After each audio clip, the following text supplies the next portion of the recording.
ter você aqui no canal do Portal Revoluta. Esse é o programa literário Eu Que Fiz.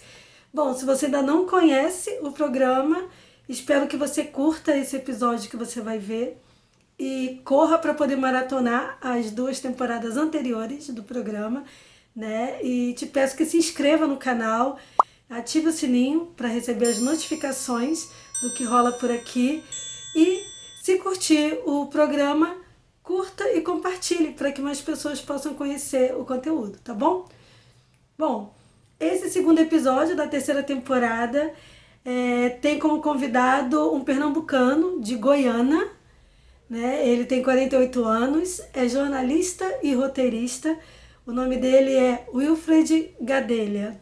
É um nome difícil de falar, né? Ele vai apresentar aqui nesse episódio o livro Pesado, Origem e Consolidação do Metal em Pernambuco. Bom, você de cara já pode imaginar que é um livro, né, que conta toda a trajetória da cena metal de Pernambuco, mas não é. Como o Wilfred vai explicar aí durante o episódio, esse livro ele parte da década de 70, mas sem usar a ordem cronológica, e conta um pouco da efervescência cultural, né, que aconteceu durante esse período aí, né, de 70 para cá, em Pernambuco, né, as bandas que surgiram, enfim. Foi um trabalho de pesquisa muito árduo, feito por ele, né, e que já está na 2ª edição e gerou até um filme, né, o mais legal é isso. Gerou um filme que, assim como Bacurau, provocou filas nos cinemas, né, na verdade no cinema, onde ele foi lançado, onde teve a estreia do filme. Então não é só de Bacurau que o Nordeste vive, né? Temos o Pesado, que foi um filme também que provocou filas no cinema da região. Então, para você ver o peso do livro Pesado, o conteúdo histórico, né, dele é tão relevante que acabou virando um filme para alcançar mais pessoas. Bom, deixa de papo, vou deixar agora o Wilfred Gadelha falar para vocês um pouco sobre o livro Pesado, Origem e Consolidação do Metal em Pernambuco.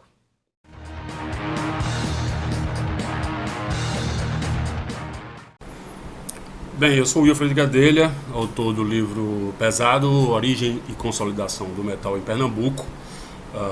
Ele conta não exatamente a história do metal, mas como o próprio nome diz, a gente faz um apanhado geral sobre a cena desde os anos 70, quando ainda existiam bandas de metal, e vai seguindo uma lógica um pouco fora da caixa, digamos assim, porque a gente não vai abordando de maneira cronológica, a gente vai abordando por temas, por eixos.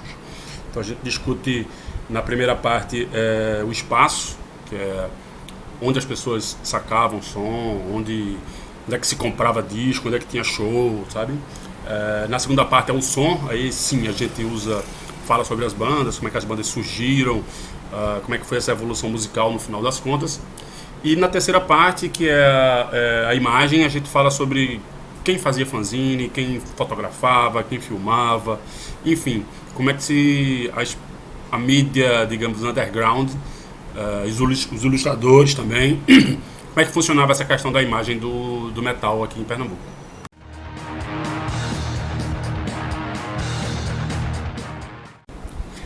O livro, que terminou tendo 2 edições, né? Uma em 2014 foi financiado pelo Fundo Cultura, que é o nosso fundo estadual de cultura daqui, e a segunda saiu pela CEP, agora em 2018, que é a Companhia Editora de Pernambuco, também do governo do estado, a segunda edição.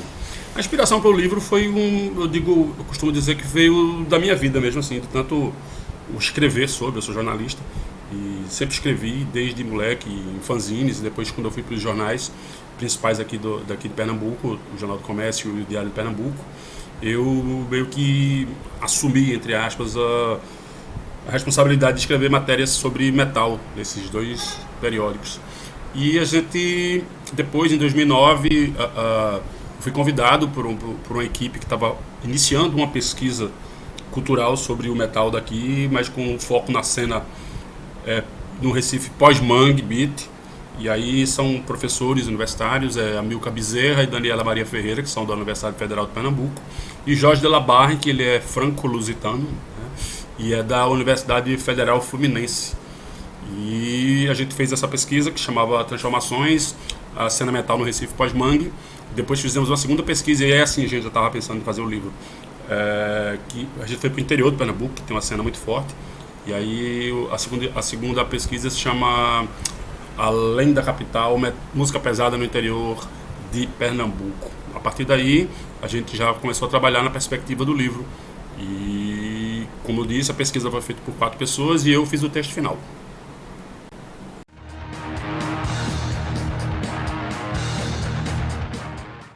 Na verdade, o livro ele aborda isso, sim. Como é que é tocar heavy metal num estado como Pernambuco, né? Que a gente tem, como você mesmo diz, tem uma variedade muito grande de manifestações culturais. Mas o foco realmente do livro não foi isso. O foco foi, assim, do documentário, que é de 2017, que se chama Pesado, que são esses que vêm de Pernambuco. Mas no livro a gente trata mais, às vezes, com uma pegada mais sociológica, antropológica, de entender de onde vieram os headbangers, como foram formadas as bandas, qual o potencial de socialização de alguns espaços, como as escolas, as lojas de discos, né? Então, no livro a gente trabalha mais com essa pegada.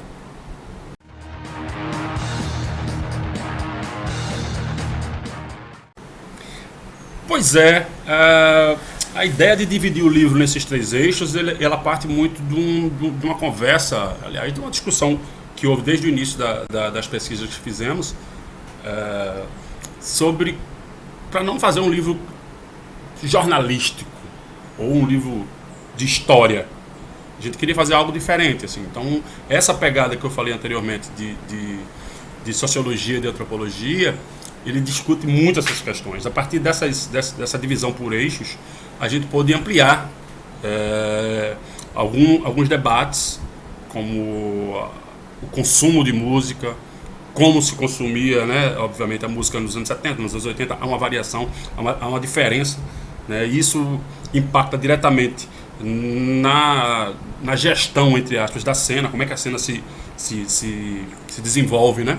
Então, acho que foi muito legal essa divisão. Foi uma ideia de Daniela, de Jorge e de Amilcar, e eu concordei, basicamente, inteiramente, na verdade, porque eu achei que era interessante. E a gente pode ir e voltar no tempo várias vezes, né? E dentro de cada eixo, né? Talvez o eixo um pouco mais cronológico seja o segundo eixo, o som, meio que a gente faz uma análise das primeiras bandas e de como é que elas iam surgindo e a influência delas em cada geração que ia se seguindo. Mas a gente sempre procurou não fazer um livro tipo cronológico, digamos assim. Eu acho que isso é um diferencial, assim, para o livro, para outras publicações do gênero. E era um livro que não existia uma outra publicação aqui em Pernambuco sobre essa cena. E eu acho que a gente cumpriu um papel interessante fazendo dessa maneira.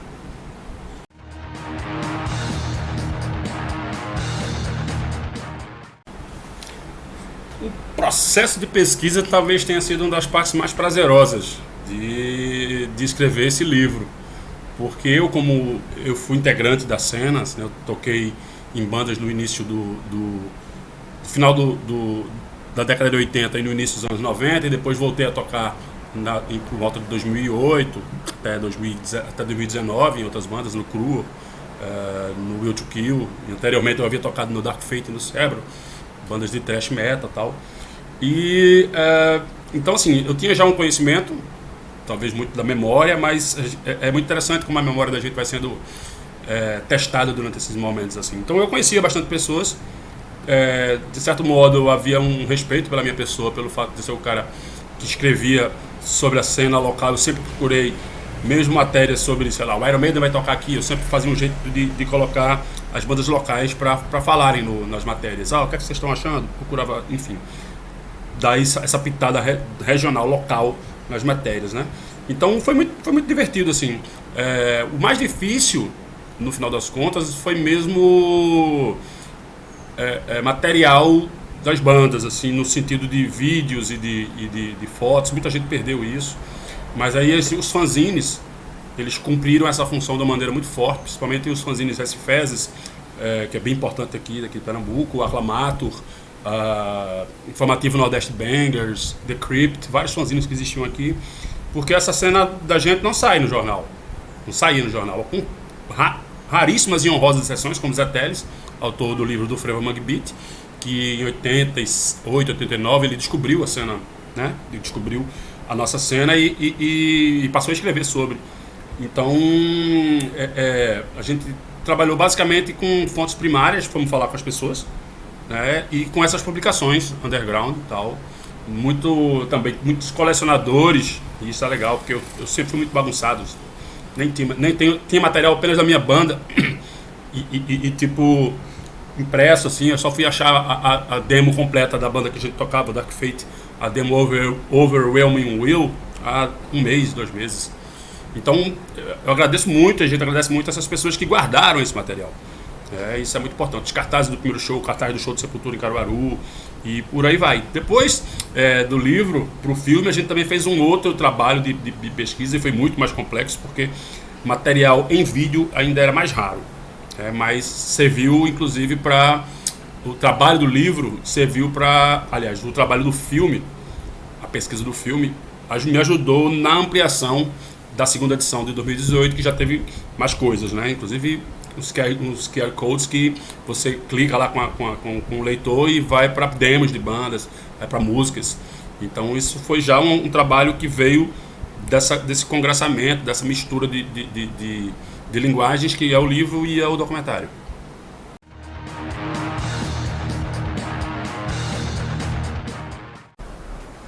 Bem, eu costumo dizer que também essa parte do livro, das histórias, dos personagens, foram das mais legais, assim, mais divertidas no final das contas também. Toda cena tem seus causos, tem suas histórias, tem seus personagens marcantes. Muita gente também, né, às vezes esperava que fosse um livro mais contando essas histórias de causos, tem também, e muitos deles eu vivi, estava lá, então muitos deles dessas histórias vieram da minha memória mesmo, assim, reforcei com algumas outras pessoas, tal. Não foi tão difícil, não. Essa escolha dos personagens, embora, obviamente, algumas pessoas que reclamam que não coube tudo, é claro que não vai caber tudo. E o processo de escolha dos personagens partiu de uma lista inicial que foi discutido nas pesquisas, e depois a gente precisou fazer mais entrevistas para o livro. Então, no livro foram entrevistadas mais de 150 pessoas. Algumas tipo presenciais, outras por e-mail, outras até conversas eu acho que nem tinha WhatsApp na época, mas pelo Messenger e tal, e algumas coisas assim. E foi bem legal, assim, né? E tem uma coisa que é uma pesquisa baseada também muito na oralidade. Ela vai puxando, né? Digamos, alguém cita alguém, aí a outra pessoa cita essa mesma pessoa.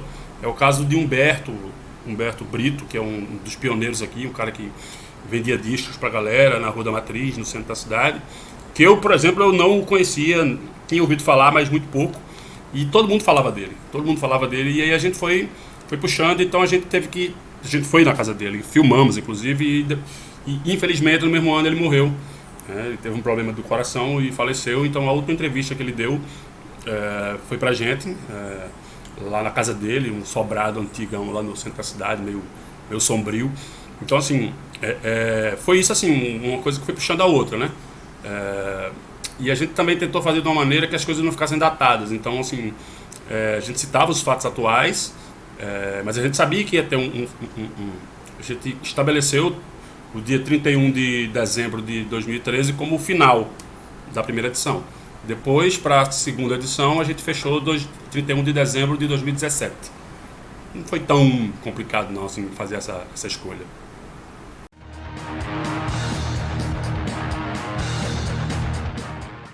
Eu costumo dizer que a gente fez todo esse trabalho que resultou do Pesado, no livro, no documentário. É uma espécie de guarda-chuva, são vários projetos. Tem as pesquisas culturais, que ainda não tinha esse nome, depois veio o livro, depois veio o programa de rádio, que ainda está no ar, chamado Pesado Lapada para Todos os Gostos. E a ideia do documentário veio já a partir do livro também. A gente sempre foi alinhavando uma coisa com a outra, né? A gente identificou assim que era necessário fazer um filme sobre a cena. Então foi uma coisa que foi surgindo naturalmente, dentro dessa escadinha que a gente foi fazendo, né? Pesquisa, livro, programa de rádio. E aí surgiu o documentário, que também virou DVD a partir de uma campanha do crowdfunding. Está quase praticamente esgotado também. E foi, como eu disse, foi uma coisa muito natural. A gente foi sentindo que havia a necessidade de fazer um documentário sobre a cena.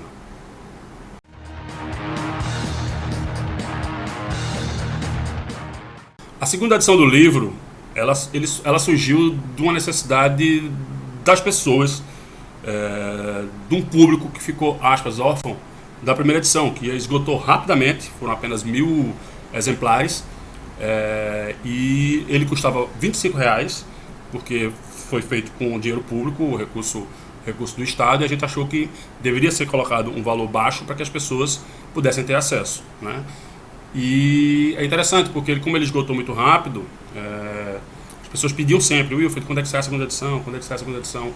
E eu sei de exemplares que são vendidos da primeira edição a R$600 no Mercado Livre, essas coisas assim. Então a gente sentiu que havia uma demanda. Então eu submeti a ideia de uma segunda edição para a Companhia Editora de Pernambuco, o Conselho Editorial. Eles aprovaram, e o editor Wellington de Mello me chamou e falou: a gente tem que ter algum diferencial, etc. E além de revisar, além de ampliar e atualizar, a gente tinha muita informação que tinha sido coletada para o livro. Eu já tinha mais material, para o filme. Então eu já tinha mais material, fotos novos depoimentos, novas frases, etc. Tanto é que a apresentação nova do livro eu faço, e eu escrevi contando da exibição do filme no Cine São Luís, que foi um momento assim lindo, no dia 19 de dezembro de 2017. Lotou São Luís, são 1.000 lugares, fila dando volta no quarteirão. Eu até brinco que Bacurau fez muito isso. Eu disse: não é só Bacurau que faz fila no São Luís, não. O Pesado também fez. Foi bonito, massa, assim, a gente tá num lugar que, entre aspas, não pertence à galera do metal, e foi muito bonito. Mas aí o Wellington teve uma ideia muito, muito foda, assim, que eu não sei se existe outro livro, outra publicação com essa pegada, que são esses QR Codes em cada capítulo. Então a gente selecionou uma trilha sonora para cada capítulo, de bandas que inclusive nunca gravaram CDs, como Fire Worshippers, Arame Farpado, Necrópsia, e outras também que já gravaram: Terra Prima, The Composed God, Cangaço, enfim. Você vai lendo e vai ouvindo, né? Você tem essa opção de ouvir enquanto está lendo o livro. E isso é muito legal, porque a gente criou o que a gente chama de uma experiência sinestésica. Esse é um dos grandes diferenciais, né? Da segunda edição para a primeira. Além do material que a gente coletou para o filme, que também está presente.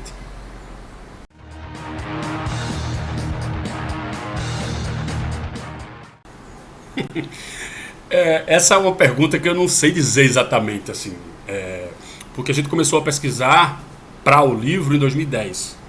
O livro saiu em 2014, né? Então a gente teve aí mais ou menos 4 anos de pesquisa e de escrita, de edição, tudo mais. Mas como eu curto heavy metal desde 1986, eu acho que começou aí, saca? Começou como um moleque que eu via Iron Maiden e que depois formou banda, escreveu fanzine, produziu show, e foi juntando com os interesses também de outras pessoas. E muita gente perguntava e dizia: Wilfred, tu tem que escrever um livro sobre o metal de Pernambuco, tu tem que escrever um livro e tal. E eu terminei acreditando, eu digo isso brincando.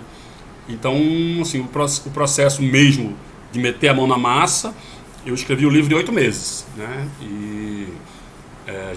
E durante ainda a escrita, eu ainda fazia entrevistas e ia complementando dados, falava com as pessoas. Então, mas se a gente quiser fazer, digamos, essa conta mais certinha, a primeira pesquisa foi em 2010 e o livro saiu em 2014, 4 anos.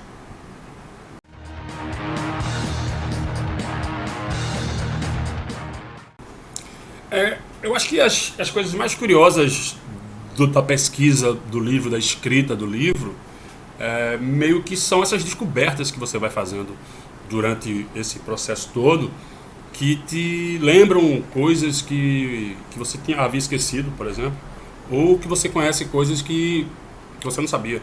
Né? Por exemplo, o primeiro show de heavy metal considerado aqui em Pernambuco aconteceu em 1983, dia 18 de dezembro, num shopping aqui, né? Com a banda Herdeiros de Lúcifer, que era a banda que fazia mais cover do que trabalho autoral. Mas nesse dia você tinha milhões de coisas acontecendo no Recife no mesmo tempo. Tinha uma gincana, não sei aonde, tinha a final do Campeonato Pernambucano, então a galera achou que não ia dar ninguém no show. E o show lotou. Era um show gratuito, claro, isso num shopping. Então, assim, uma das curiosidades mais legais, assim, que eu acho que é tipo, a cena, o primeiro show foi num shopping center, né? Além disso, muita coisa curiosa foi surgindo na pesquisa mesmo, no sentido de conhecer a sonoridade de algumas bandas. Então a gente teve acesso a alguns demos, a ensaios, né, gravados, até alguns vídeos mesmo. E foi interessante poder ver bandas principalmente da primeira fase da cena, que era uma fase onde o heavy metal tradicional era o estilo majoritário. E aí você tinha Herdeiros de Lúcifer, Firworshippers, Arame Farpado, Caco de Vidro, Esparta, Napalm, Cromo, várias bandas até 86, 87 que predominavam esse estilo, o heavy metal tradicional. Então eu conheci muita coisa que eu comecei a ouvir em 86. Então eu não fui para esse primeiro show. Então eu conheci muita coisa a partir disso daí, né? E isso rendeu muita coisa interessante. E até os depoimentos de quem foi pro show do Taurus, aqui em 1987, em abril de 87. O Taurus foi a primeira banda fora daqui do Nordeste, né, a tocar no Recife. E foi um dia glorioso para a cena, assim. Apesar que houve um assassinato na frente do Teatro Apolo, onde foi o show, no Recife Antigo. Nada tinha a ver com o show, foi uma pessoa que estava discutindo com o segurança de um local de treino de boxe, e esse cara foi baleado na frente do teatro. A gente tem um depoimento no livro de Cláudio Bez, guitarrista do Taurus, falando que ouviu o tiro, achou que o show ia ser horrível e tal, mas no final das contas, o show aconteceu normalmente, menos para quem virou testemunha do assassinato, que terminou indo para a delegacia, e aí terminou não vendo o show do Taurus.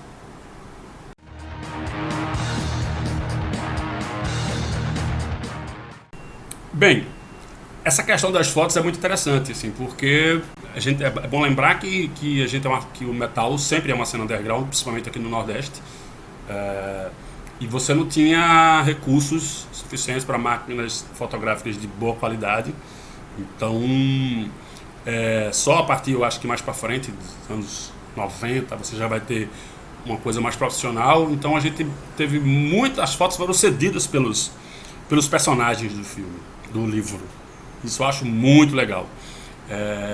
Muito acervo de fanzine, né? Do Aclamato, do Black Mass, do Recifezes, do fanzine que eu escrevia, que era o Psicose, do The Crypt. Mas assim, basicamente as fotos vieram dos arquivos dos personagens, né? E eu acho isso muito legal, porque faz com que a cena ela participou de verdade do livro. Eu costumo dizer que o livro eu apenas escrevi, eu não sou de acreditar nisso, mas quase que psicografei, digamos, né, esse espírito da cena, né? E todos os cartazes, tudo foi cedido pelas pessoas, sabe?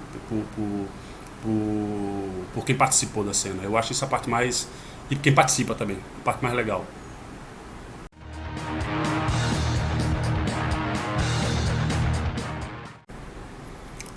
Todo o projeto gráfico do projeto pesado como um todo, do livro, do filme, do programa de rádio, do DVD, vem de Alcides Burley, que é um ilustrador muito conhecido, trabalha com bandas de fora, bandas daqui, Crisium Nervosa, Iconoclasm, Bark, várias bandas assim, Keep of Kalezin, assim, ele é um cara foda, assim, e ele também é um personagem da cena, além das ilustrações, assim, e das capas. Ele fez a capa do primeiro disco do Decomposed God.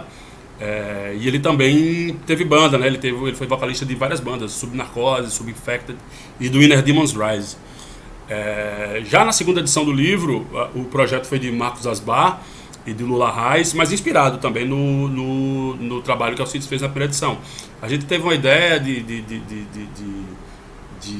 criar uma estética voltada para a questão do fanzine, né? Então a gente tem sempre as simulações de fita adesiva, de recortes, né? Uma coisa meio suja, assim, porque eu acho que combina com... Foi até meio que puxou pro filme também depois, essa estética, assim. E foi uma ideia... Foi Alcides é foda, assim, o trabalho dele é muito, muito foda. E eu fico muito feliz de você ver a logomarca, foi ele quem criou e virou para todos os trabalhos da gente com o Pesado. Então, a diagramação, o projeto gráfico, foi todo de Alcides Burne. E eu acho, e muita gente acha, que ficou perfeito.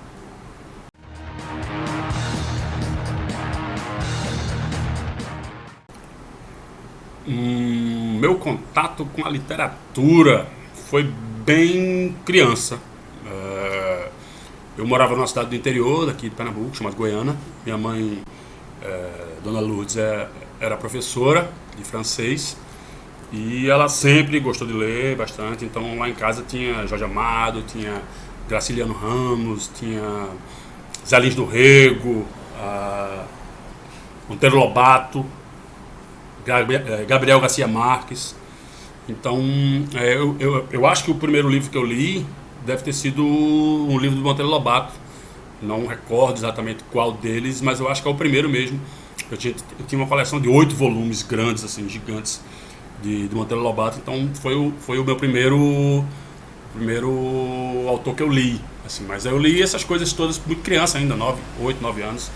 Eu li Menino de Engenho, li Vidas Secas, li Capitães de Areia, Relato de um Náufrago, de Gabriel Garcia Marques, muito pequeno, assim. Então eu sempre fui muito de ler, sempre li muito, e isso eu devo muito à influência da minha mãe, Dona Lourdes.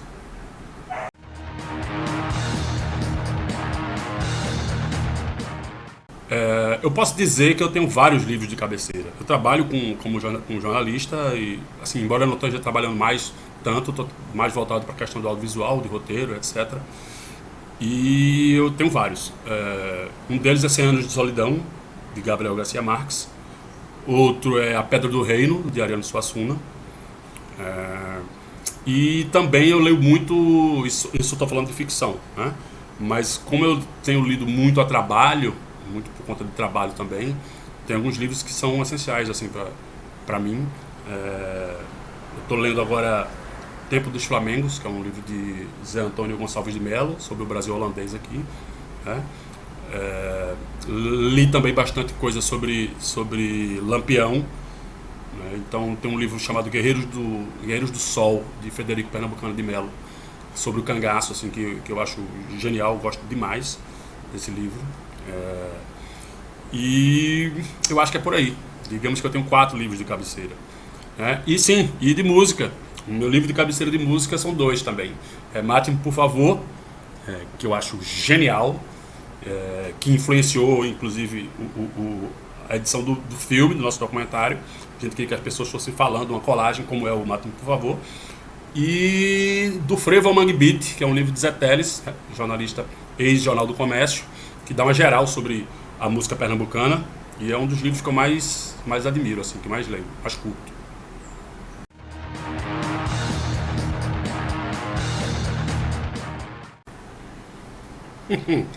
Ótima pergunta. O meu calo literário é Assim Falava Zaratustra, de Friedrich Nietzsche. Eu não consegui ler, eu parei na segunda página. Eu nunca consegui muito curtir filosofia, e quando eu entrei na faculdade todo mundo estava lendo muito Camus, Sartre, essas coisas assim, e Nietzsche era muito citado, assim. Eu sei que Nietzsche também tem uma influência muito grande no heavy metal e etc, e algumas temáticas e tal, e eu fui tentar ler e eu não consegui. Confesso que eu não consegui ler Assim Falava Zaratustra.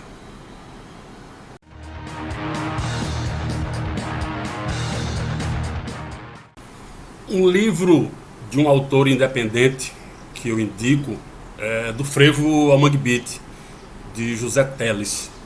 É um livro que eu já citei na pergunta sobre o livro de cabeceira, mas eu indico esse livro porque as pessoas poderão entender a música daqui de Pernambuco, da sua gênese, se existe uma música pernambucana, do frevo, e até o mangue beat, que digamos são os estilos que a gente pode dizer que são pernambucanos, né?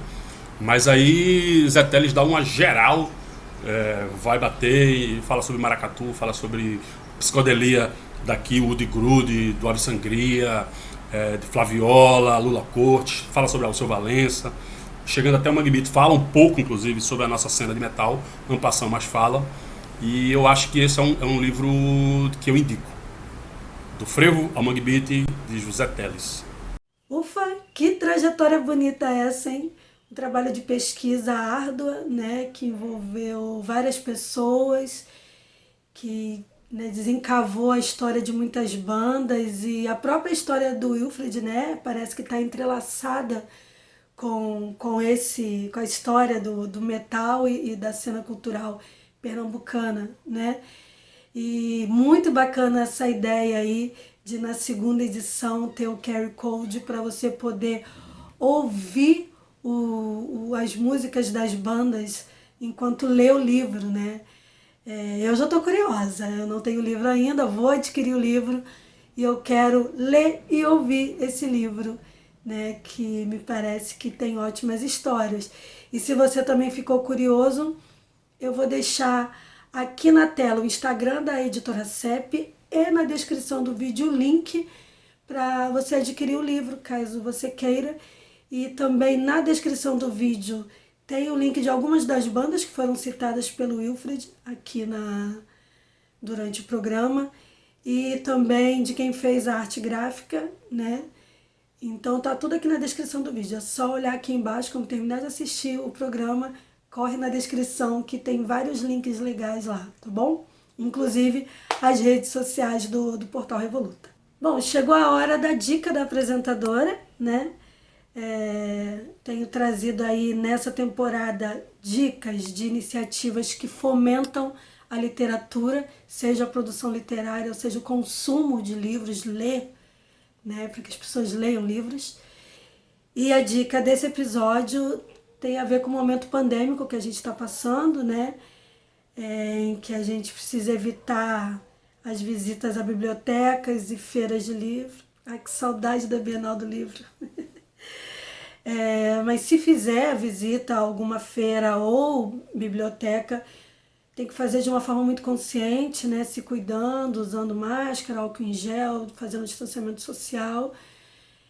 Mas o ideal é que, por enquanto, né, evite esse tipo de aglomeração, né? E aí a dica que eu vou dar, você não precisa sair de casa, é só acessar a internet. Não sei se você conhece, mas existe uma biblioteca virtual chamada Domínio Público. E resolvi falar a respeito dessa iniciativa, que é do governo federal, ligado ao Ministério da Educação, né? E não estou aqui fazendo propaganda para governo nenhum, né? Eu só acho a iniciativa muito bacana, porque essa biblioteca virtual ela foi desenvolvida em software livre. Quando foi fundada essa biblioteca virtual, eram 500 títulos. Atualmente, eu acessei, nesse momento que eu estou gravando o vídeo, já tem mais de 180 mil títulos, né, inscritos, né, cadastrados na biblioteca virtual. Então é um acervo gigantesco, né, ao alcance das nossas mãos e olhos, né, porque a gente não precisa sair de casa para poder baixar o conteúdo. Então como que funciona? Os conteúdos lá são textos, vídeos, áudios e imagens, né? Você pode pesquisar por esses 4 tipos, né, de categorias. Pode pesquisar pelo nome do autor, pelo título do livro, né? E o mais legal é que quando você escolhe um livro, ou enfim, a arte que você quiser consumir, né? Porque a biblioteca até é variada, né? Porque não tem só o texto, né? Ela é audiovisual. você fica sabendo quantas pessoas também já acessaram aquele mesmo conteúdo que você, né? Isso é bem bacana. E a título de curiosidade, eu entrei numa aba que tem lá na biblioteca, domínio público, que é de estatísticas. E você pode ver quais foram os 50 livros mais acessados, né, pelas pessoas. E, curiosamente, o livro mais acessado, o livro que está em primeiro lugar, é um dos meus calos literários, que eu tenho ele físico aqui em casa e eu nunca consegui ler, que é a Divina Comédia. Esse livro, pasmem, ele já teve 1.563.619 acessos. Olha, eu acho que tem mais gente por aí que tem a Divina Comédia como calo literário, que eu não sei se todas essas 1.563.000 pessoas conseguiram ler, né? Mas baixaram. Então, assim, não há desculpa para não ler durante a pandemia e essa crise toda que a gente está passando, né? Que às vezes é difícil adquirir o livro e tal. Mas, e não estou aqui fazendo uma propaganda incentivando pirataria, não. Todo esse material, ele já caiu em domínio público, né? Seja porque já passou-se o tempo, né, da morte do autor e aí tem uma liberação após um determinado período.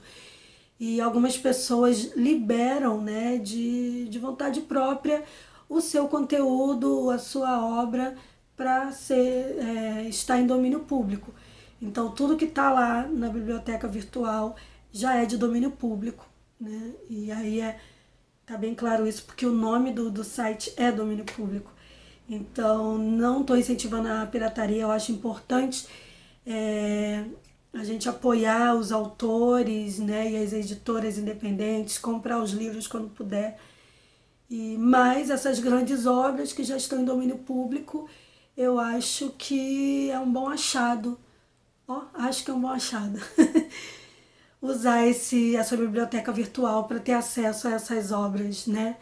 Então, assim, se você não tem resistência a ler na tela do computador, nem na tela do celular ou do notebook, enfim, acho que é um bom caminho durante essa pandemia e até depois, né? Porque não ocupa espaço, só no seu HD, para baixar essas obras aí no domínio público e se deliciar aí, conhecer.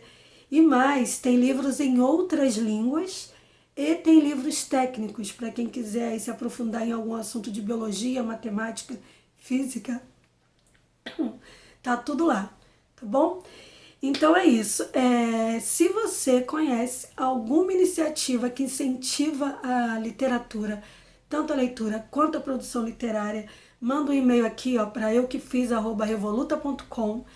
E quem sabe, né, no próximo episódio ou em algum dos próximos, eu use aí a sua dica para poder passar para as pessoas aqui, né, alguma dica da sua cidade, do seu estado, de alguma iniciativa que incentiva a leitura e a produção literária, tá bom? Então, te convido a abrir um livro para conhecer outros universos. Como eu sempre digo, só arte salva. Agradeço demais a quem chegou até o final desse episódio. Quem puder se inscrever, curtir, compartilhar, eu vou agradecer demais. E nos vemos no próximo episódio. Então é isso. Um beijo e tchau!